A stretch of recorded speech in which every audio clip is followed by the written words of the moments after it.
Hello everybody, MoparDad84 here, and today I'm going to be installing this BBK Power Plus Performance Throttle Body.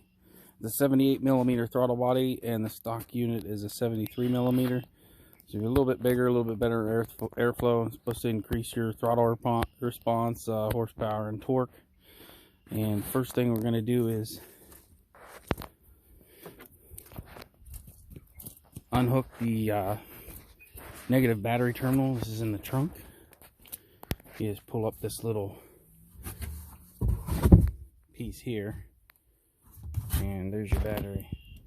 Just unhook the negative side.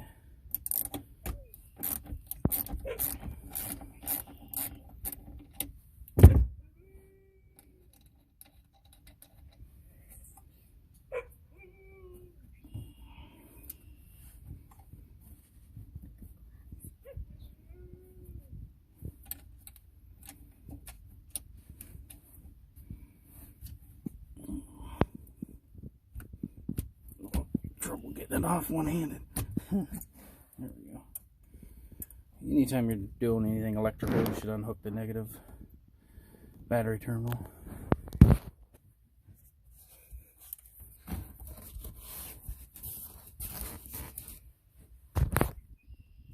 And I just put something in between the post there and the terminal so it doesn't accidentally touch.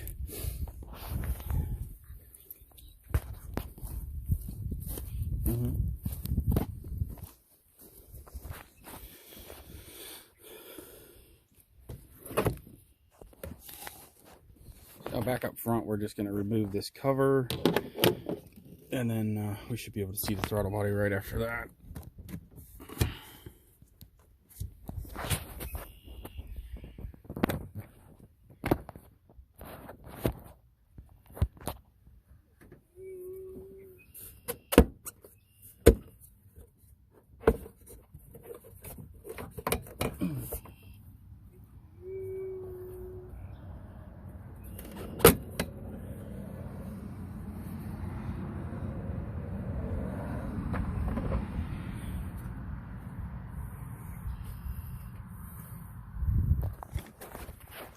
Yeah, that just pops off, and then you got your throttle body right here.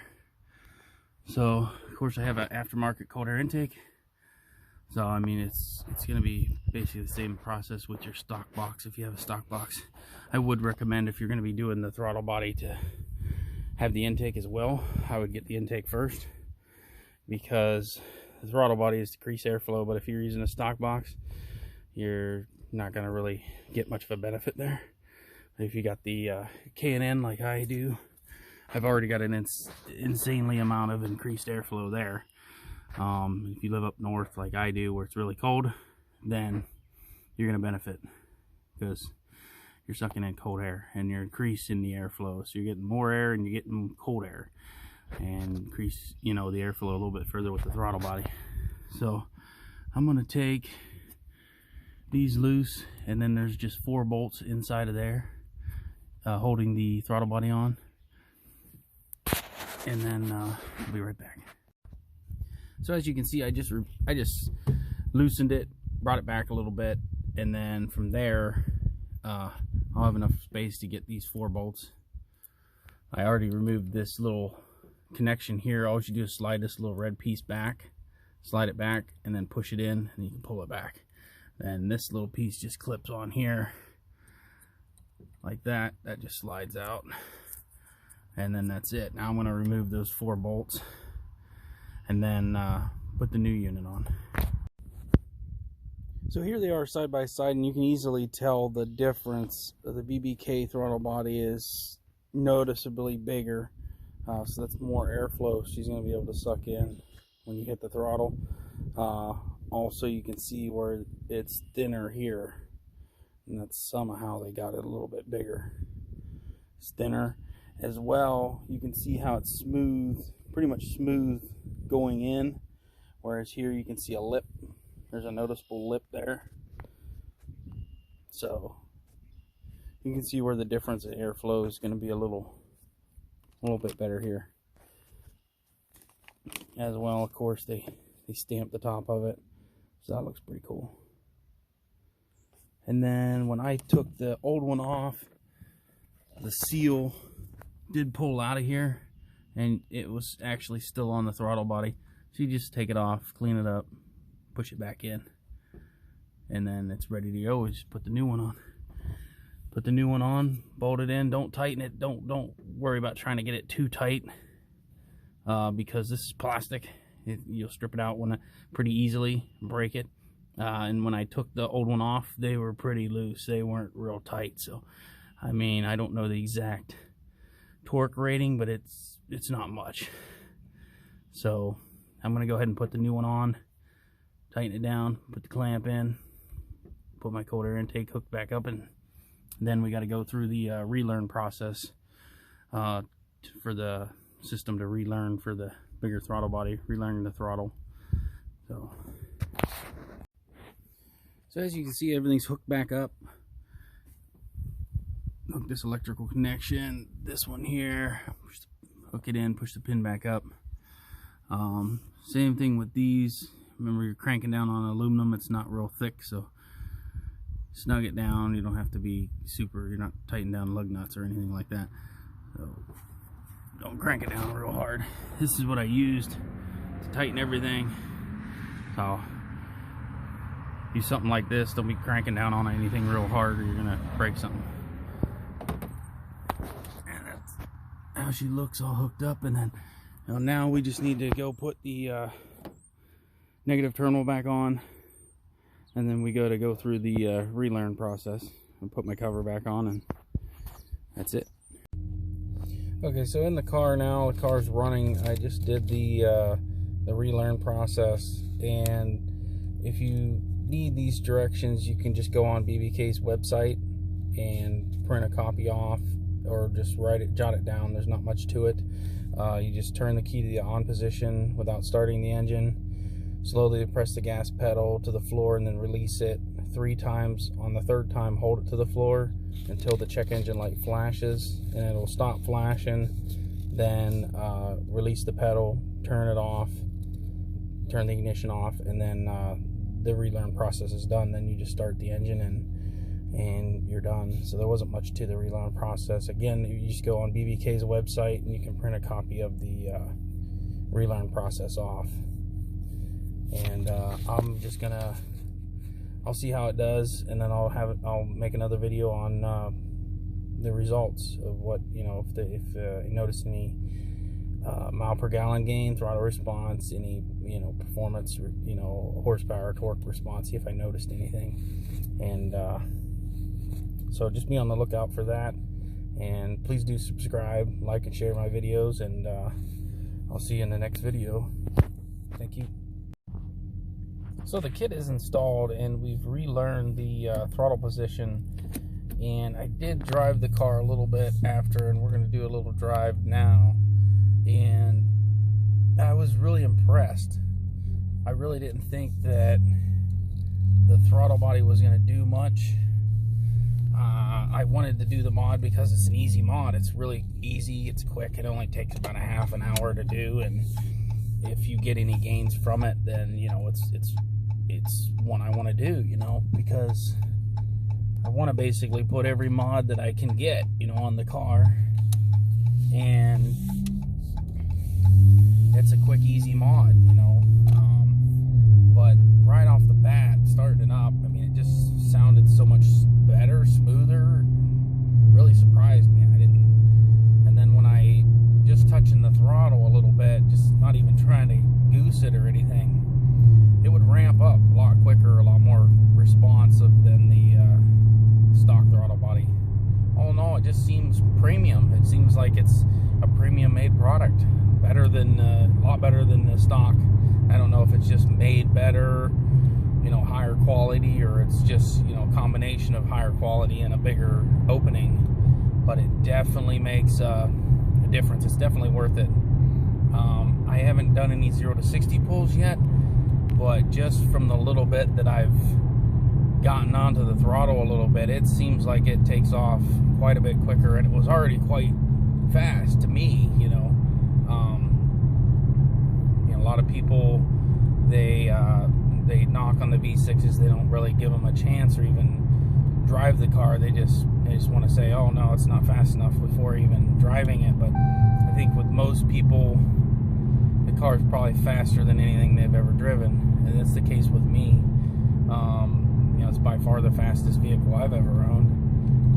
And I test drove an SRT8 with a 6-speed, and I think I could, you know, it's a stick, so it really depends on how good you are with a stick. I've owned and driven probably more manual vehicles than automatics, and I don't think I could have got to 60 as quick in that car as I am with this.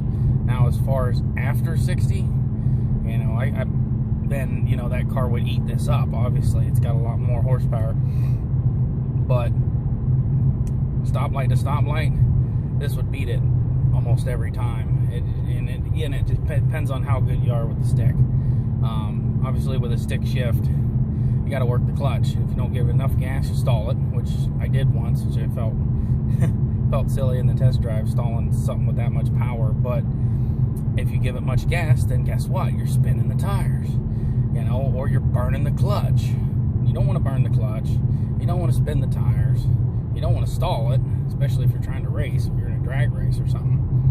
So it's something you got to think about with when you get a stick shift. So that's what I was meaning in other videos. I mentioned that I would beat those cars in the 8th mile, and that's why most people are either going to spin the tires, burn the clutch, stall it. You know, I mean, and again, like I said, it depends on how good you. Me, if I was drag racing,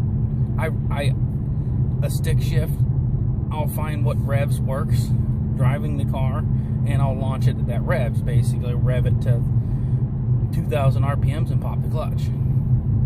If that's too boggish, then, you know, you go a little higher RPMs. With that car, 2,000 RPMs would probably spin the tires pretty good. So, but all in all, basically, you know, it's something that you got to get used to. You're not going to buy it and go to the track and expect to beat automatics with it. They can just traction control, and they don't have to worry about spinning or stalling, or just push the gas and go.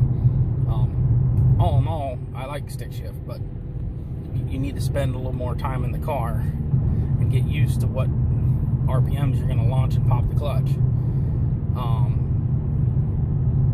or you're gonna, you know, you're gonna stall it. You're gonna burn the clutch if you try not to pop the clutch and you're just trying to pull out easy. You're gonna be burning the clutch. Spin the tires too much. You know, this, I can safely say I could definitely hit 60 a lot quicker in this than I would in that, and that's because I'm going to be spinning the tires when I take off quite a bit, you know. Now, you know, like I said, as far as, you know, I did get to take it on the highway, and yeah, it had some good top end, you know, you had some good power pulling onto the highway for sure. So it would have been more powerful up top, you know. It would win the quarter-mile race unless somebody missed a gear. Wouldn't take much. This isn't that far behind it. It really isn't. A lot of people think, you know, oh, V6 it's going to be dirt slow or something. It's not that far behind the Hemis. Now, if you compare it to the new SRT or the Scat Pack, yeah, it's pretty far behind that car. But comparing this to the 5.7 Hemi, even if the 5.7's got the automatic, this is not very far behind it. And that's a goal that I have, is to get to where I can beat that car, and I think I can do it now. Because again, it's got more torque. You're gonna need to get used to how to launch the car without spinning the tires too much, or you're gonna lose. With it being pretty close, and, you know, to elaborate a little bit more, I guess, you know, the 5.7 is rated at a 5.1 0 to 60, and I'm running a 5.7 0 to 60. So videos, that's not very far apart. We're both in the 5-second range. And videos, real world driving, I'm getting a 5.7 easily every time. 6 flat at the worst. Now I'm getting a 5.7. So real world tests I've seen of the 5.7 Hemi, they're running a 6.2, 6.1 because they're spinning the tires a lot, and that's generally what's going to happen with most people. They're going to spin the tires too much.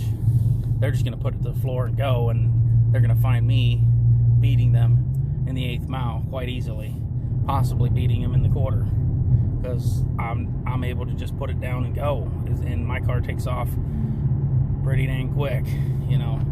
So and I'm really good at, you know, I've drag raced enough that I'm pretty good at getting, my reaction time is really good. I'm pretty good at getting gone at a good time, and if I get the jump on you and we're in the same range, 5 seconds 0 to 60, and I'm gonna beat you in the 8th mile. Pretty easy if it's a 5.7 Hemi, and especially if you got the stick. But I'm talking automatic to automatic, same year, 2015 RT. I want to race it. I want to race that, so I know I can beat it.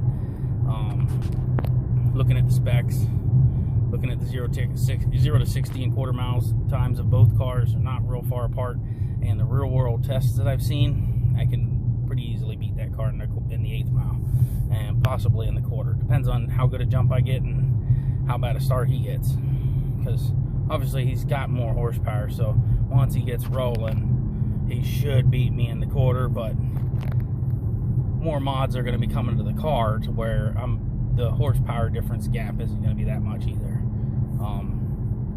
But yeah, I just wanted to do a little recap on, you know, how I feel about the BBK Throttle Body, and I advise buying it. You know, I think it's definitely worthwhile getting the BBK Throttle Body.